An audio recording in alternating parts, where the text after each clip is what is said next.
Welcome to the deep dive.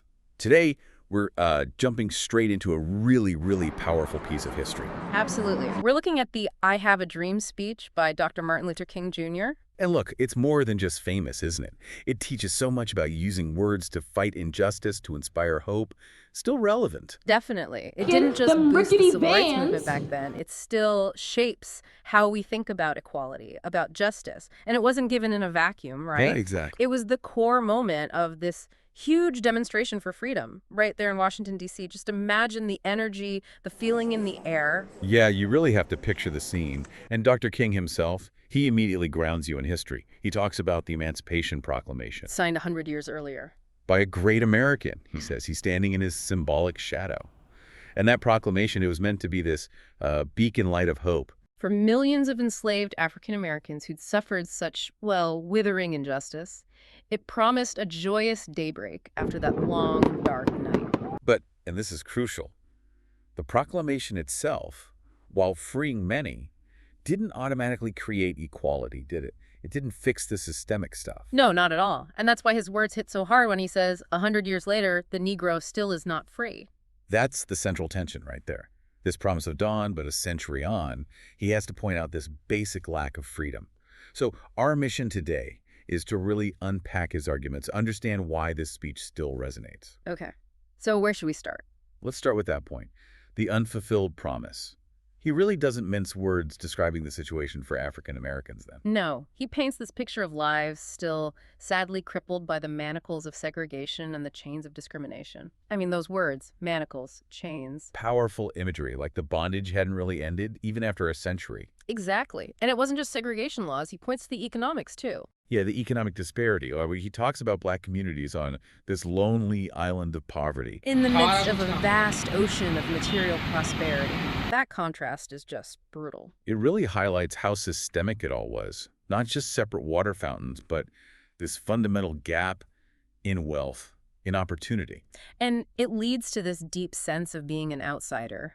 He says the Negro is still languished in the corners of American society and finds himself in exile in his own land. Imagine that feeling. Feeling like an exile at home. Wow. Yeah. Okay, so from describing the problem, he moves to this really compelling metaphor. Ah, the check. The cashing the check idea. It's brilliant. He says they've come to D.C. to cash a check. What's the check? He lays it out clearly. The check is the promise made in the Constitution and the Declaration of Independence. You know, those magnificent words. Promising everyone, including black men, the unalienable rights of life, liberty, and the pursuit of happiness. Right. So it's not like they're asking for something. No, they're demanding what was already promised. Foundational promises. And the charge is that America has defaulted on this promissory note when it comes to its citizens of color. Giving them a bad check. That's the phrase he uses. A check bounced, mark insufficient funds. It's just so direct, so easy to grasp. But then, right after pointing out the default, there's this immediate pivot to determination. Yes. He says, we refuse to believe that the Bank of Justice is bankrupt. Or that the vaults of opportunity are empty. That refusal, that's the engine, isn't it? Absolutely. And the march itself, this demonstration, he connects it directly to cashing that check. They're there to demand the riches of freedom and the security of justice. It reframes the whole thing. Not asking, but demanding what's Which leads us to the next key theme, the urgency. right, the fierce urgency of now. Like the time for waiting, for patience is just over. He's very explicit. This O is no projeto time to Juntos engage in the Educar, que luxury of premia cooling todas off as or to take the tranquilizing drug of gradualism. Wow, that phrase. Tranquilizing drug of gradualism.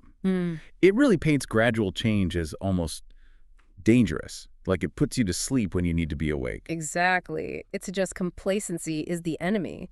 And he hammers this home with all those now is the time statements. Now is the time to make real the promises of democracy. Now is the time to rise from the dark and desolate valley of segregation. To the sunlit path of racial justice. Now is the time to make justice a reality for all of God's children. It just builds and builds. And he warns what happens if people ignore this urgency.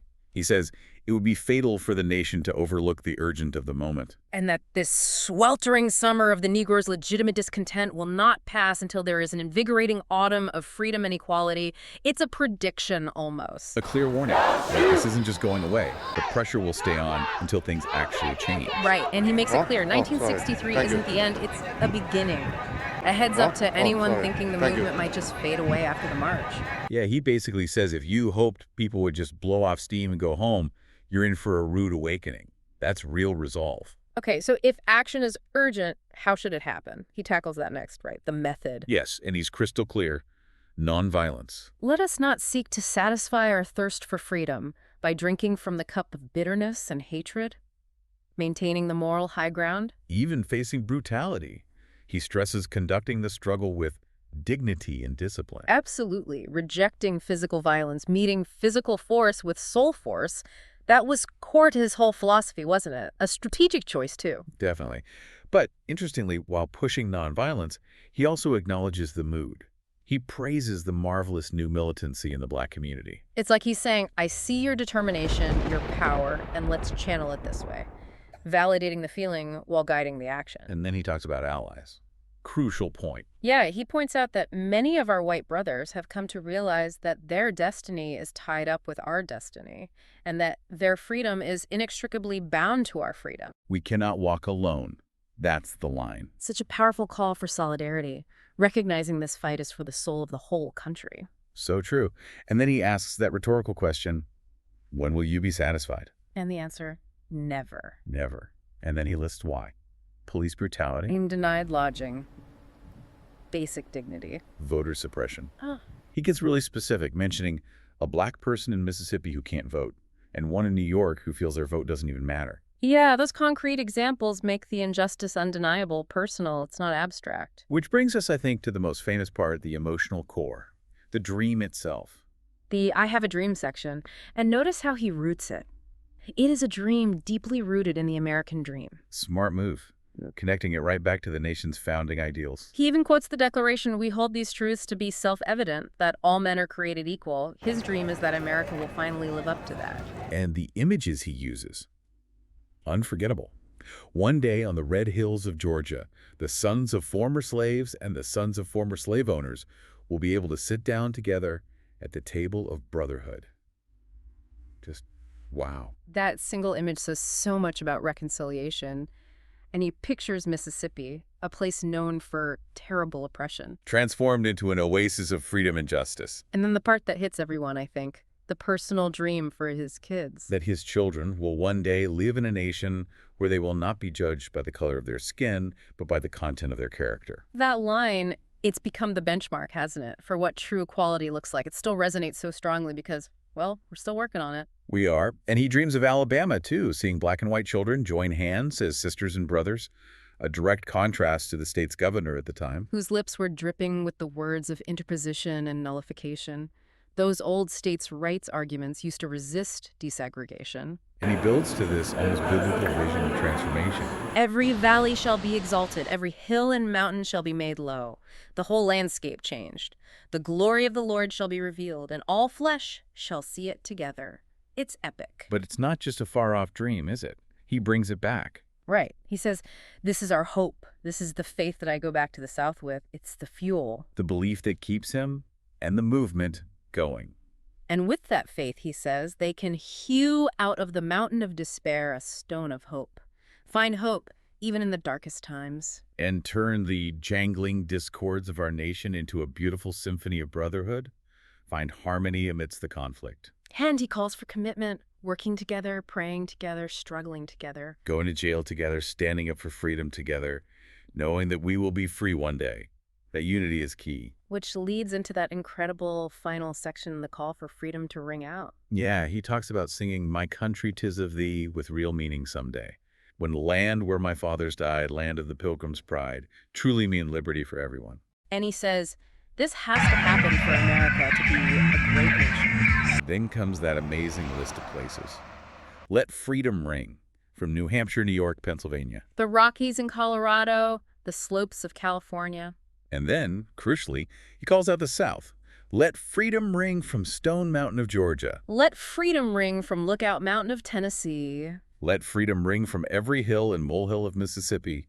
Repeating Mississippi hammers home just how deep the changes go. Absolutely. Hitting Mississippi, the symbol of resistance to civil rights, makes the call universal and unavoidable. And the climax. when freedom rings everywhere, From every village, every hamlet, every state, every city. then finally all people, black men and white men, Jews and Gentiles, Protestants and Catholics, can join hands. And sing that old Negro spiritual, Right. birds born from suffering but filled with hope. Free at last. Free at last. Thank God Almighty, we are free at last. Just sends chills down your spine every time. It really does. What an ending. So as we wrap up this deep dive, Yeah. what are the big takeaways? Well, first, how powerfully he exposed that gap between America's promise and its reality for black citizens. Just laid it bare. And that urgent call to action. No more waiting. Now. Plus, that incredibly powerful vision of hope, a dream of real equality, real brotherhood, rooted right in American ideals. And the strategy, nonviolent resistance, dignity, discipline, and crucially, solidarity across racial lines. It's amazing how relevant it all still feels decades later. The power of his words endures. It really does. Which leaves you thinking, doesn't it? How much of that dream has we actually achieved? And what work is still left? What still needs to be done to make that vision of freedom and equality real for everyone? Yeah. And maybe the biggest question for all of us listening is, what's our personal role? What responsibility do we have to keep pushing that journey forward? Something to think about.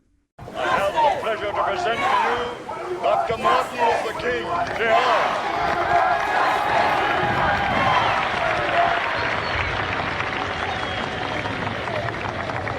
I am happy to join with you today in what will go down in history as the greatest demonstration for freedom in the history of our nation.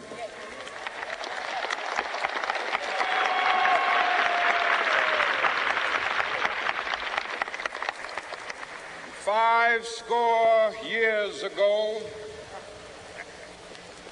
a great American in whose symbolic shadow we stand today signed the Emancipation Proclamation. This momentous decree came as a great beacon light of hope to millions of Negro slaves who had been seared in the flames of withering injustice.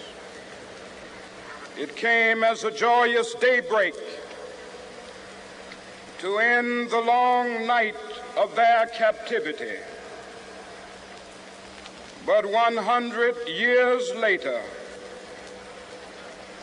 the Negro still is not free. 100 years later, the life of the Negro is still sadly crippled by the manacles of segregation and the chains of discrimination. 100 years later, the Negro lives on a lonely island of poverty in the midst of a vast ocean of material prosperity. 100 years later, the Negro is still languished in the corners of American society and finds himself in exile in his own land. And so we've come here today to dramatize a shameful condition. In a sense, we've come to our nation's capital to cash a check. When the architects of our republic wrote the magnificent words of the Constitution and the Declaration of Independence, they were signing a promissory note to which every American was to fall heir. This note was a promise that all men, yes, black men as well as white men, would be guaranteed the unalienable rights of life, liberty, and the pursuit of happiness. It is obvious today that America has defaulted on this promissory note insofar as her citizens of color are concerned. Instead of honoring this sacred obligation, America has given the Negro people a bad check, a check which has come back marked insufficient funds.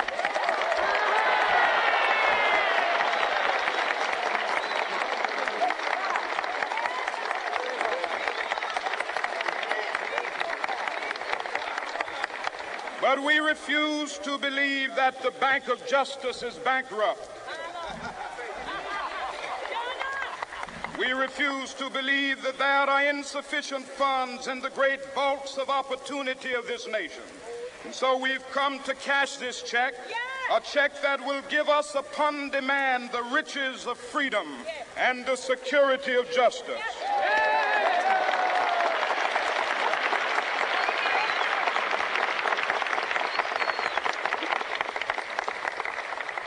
We have also come to this hallowed spot to remind America of the fierce urgency of now. This is no time to engage in the luxury of cooling off or to take the tranquilizing drug of gradualism.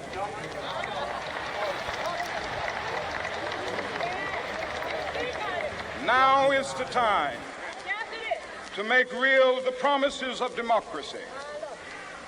Now is the time to rise from the dark and desolate valley of segregation to the sunlit path of racial justice. Now is the time to lift our nation from the quicksands of racial injustice to the solid rock of brotherhood. Now is the time to make justice a reality for all of God's children. It would be fatal for the nation to overlook the urgency of the moment. This sweltering summer of the Negro's legitimate discontent will not pass until that is an invigorating autumn of freedom and equality. 1963 is not an end, but a beginning. Those who hope that the Negro needed to blow off steam and will now be content will have a rude awakening if the nation returns to business as usual.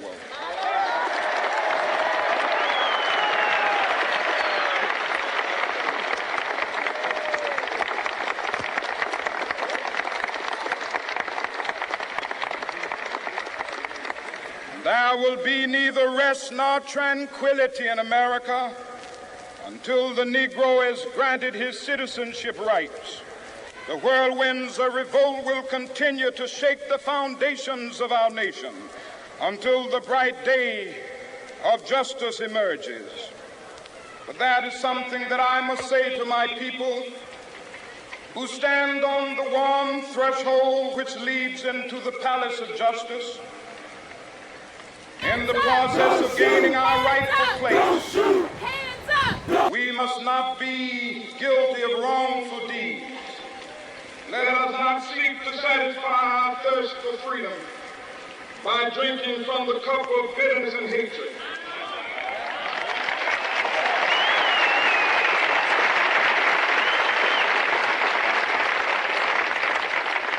We must fail to conduct our struggle on the high plane of dignity and discipline. We must not allow our creative protest to degenerate into physical violence. Again and again, we must rise to the majestic heights of meeting physical force with soul force. The marvelous new militancy which has engulfed the Negro community must not lead us to a distrust of all white people. For many of our white brothers, as evidenced by their presence here today, have come to realize that their destiny is not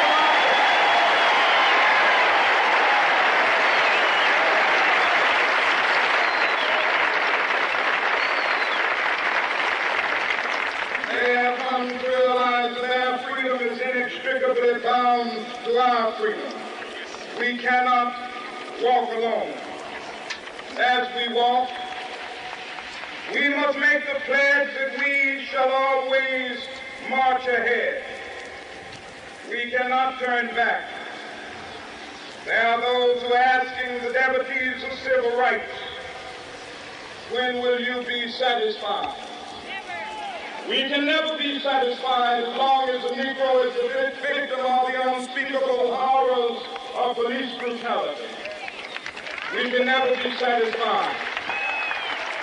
as long as our body is heavy with the fatigue of travel, cannot gain lodging in the motels of the highways and the hotels of the city.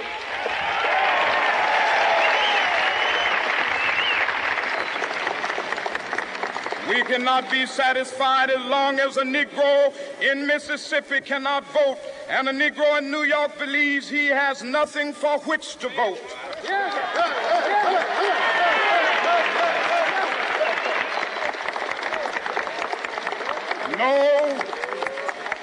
No, we are not satisfied, and we will not be satisfied until justice rolls down like waters and righteousness like a mighty stream.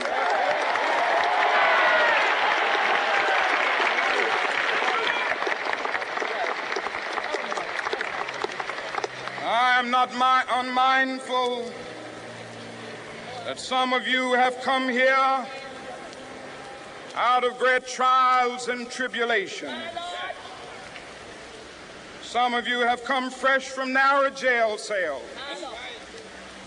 Some of you have come from areas where your quest for freedom left you battered by the storms of persecution and staggered by the winds of police brutality. You have been the veterans of creative suffering. Continue to work with the faith that unearned suffering is redemptive.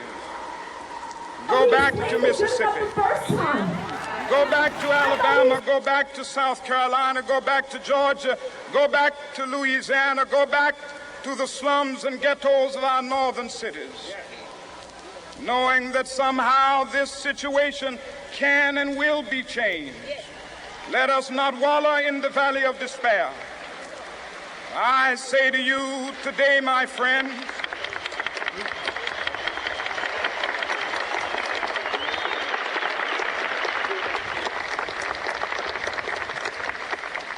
so even though we face the difficulties of today and tomorrow, I still have a dream.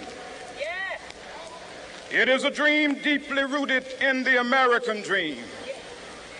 I have a dream that one day this nation will rise up and live out the true meaning of its creed. We hold these truths to be self-evident, that all men are created equal.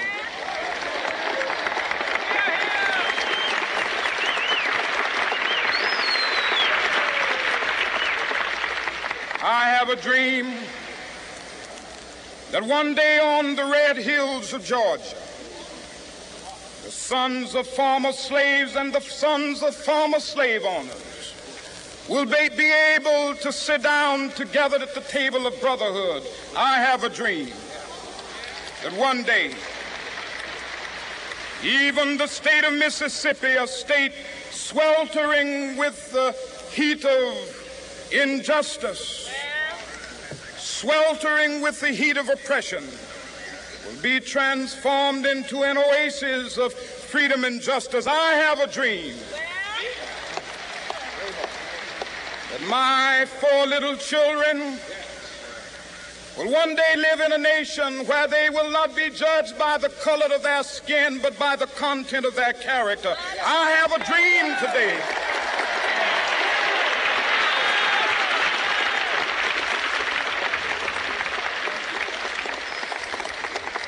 I have a dream that one day down in Alabama, with its vicious racists, with its governor having his lips dripping with the words of interposition and nullification, one day right there in Alabama, little black boys and black girls will be able to join hands with little white boys and white girls as sisters and brothers. I have a dream today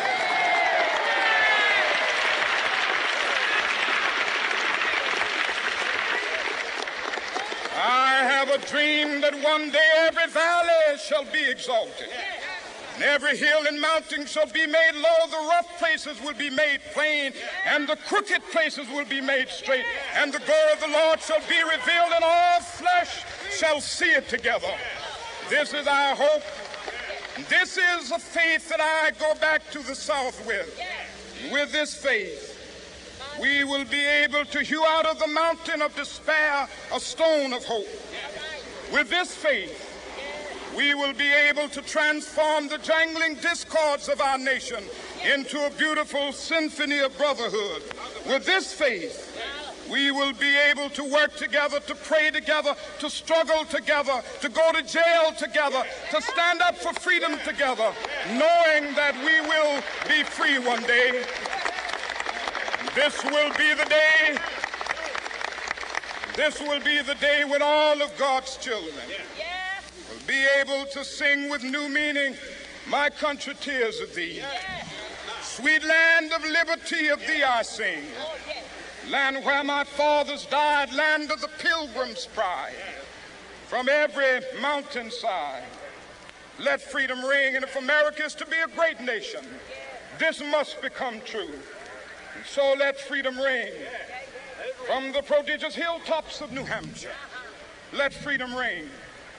From the mighty mountains of New York, let freedom ring. From the heightening Alleghanies of Pennsylvania, let freedom ring. From the snow-capped Rockies of Colorado, let freedom ring. From the curvaceous slopes of California. But not only that, let freedom ring from Stone Mountain of Georgia. Let freedom ring from Lookout Mountain of Tennessee.